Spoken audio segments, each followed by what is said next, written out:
대림절 첫째 주 4일째 되는 날입니다. 오늘 묵상할 말씀은 마태복음 2장 6절입니다. 또 유대 땅 베들레헴아 너는 유대 고을 중에서 가장 작지 아니하도다.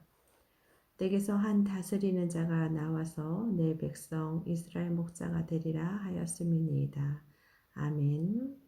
현 팬데믹 시대에 한국 교회와 그리스도인이 세상에서 보잘것없고 초라한 존재로 비춰지고 있는 것이 현실이 되어버렸습니다. 팬데믹 시대에 교회를 다니지 않는 자들이나 교회를 다니는 신앙인들도 예배당에서 함께 예배 드리는 것이 너무도 어려운 일이 되었고 불편한 일이 되어버렸습니다. 그 이유는 팬데믹 방지를 위한 최선의 방책으로 거리두기를 강조하고 있는 탓에 교회는 세상에서 전염병을 온상시키는 대상이 되어버렸고 세상의 비방거리가 되어가고 있는 것을 우리는 부인할 수가 없게 되었습니다. 팬데믹 시대에 세상의 관점으로 볼 때 세상은 골레앗이고 교회와 기독교인은 작고 작은 다윗과 같은 존재로 비춰지고 있다는 것이 현실이라는 생각을 해봅니다. 우리 자신도 많이 위축이 되어 있습니다. 그러나 중요한 것은 세상의 눈으로 볼 때 우리는 보잘것이 없고 어리석어 보일지라도 결코 그렇지 않다는 것입니다. 세상의 눈과 편견과 선입견이 우리를 향해 손가락질을 한다 해도 우리는 결코 어리석거나 보잘것없는 존재가 아닙니다. 왜냐하면 말씀처럼 베들레헴이 비록 유대 땅에서 아주 작은 지역에 불과하지만 그것은 인간의 관점에 볼 때 그런 것이었습니다. 신앙의 눈으로 베들레헴이라는 지역을 바라보아야 합니다. 그렇게 작은 곳이라 할지라도 하나님의 손길과 하나님의 사용하심에 따라 그것은 너무나도 큰 차이가 있기 때문입니다. 하나님의 일하심이 있을 때 그것은 그 어느 것보다 크고 강한 곳이 됩니다.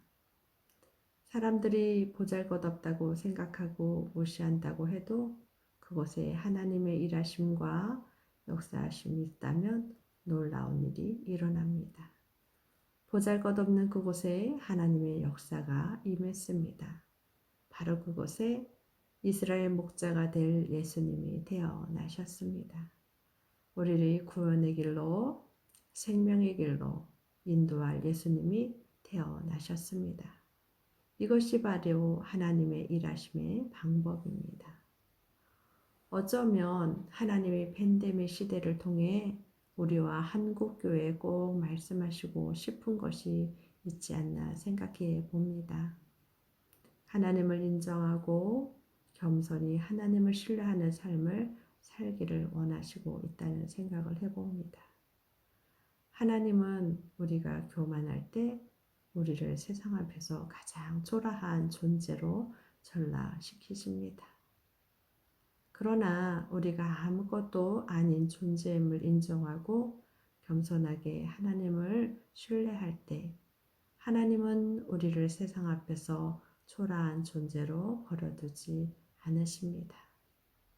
작고 보잘것없었던 그 베들레헴에서 가장 위대한 역사가 일어났고 위대한 일이 일어난 것처럼 그곳에 위대한 구원자 예수님이 탄생하셨던 것처럼 우리 인생 가운데도 하나님의 일하심이 있을 때 초라한 그곳에 하나님의 놀라운 일, 놀라운 우리의 인생이 될 것이라 저는 믿습니다. 큰일을 행하시는 그 하나님을 신뢰하며 믿음을 회복하는 대림절 기간이 되기를 기원합니다. 우리 다 함께 기도하겠습니다. 전능하신 하나님 아버지, 오늘 이 아침에 말씀을 통해 우리의 존재가 왜소하거나 초라한 존재가 아님을 깨닫게 하시니 참으로 감사합니다.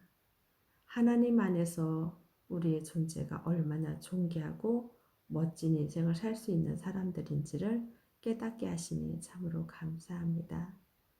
우리 스스로 자만한 인생을 살지 않도록 하나님께서 꼭 붙잡아 주시고 나의 연약함을 만져주셔서 하나님의 쓰시기에 참으로 합당한 저와 한국교회가 될 수 있도록 인도하여 주시옵소서. 예수님의 이름으로 기도드리옵나이다. 아멘. 오늘 한날도 주님의 이름으로 승리하는 대림절 기간이 되기를 바랍니다. 내일 뵙겠습니다.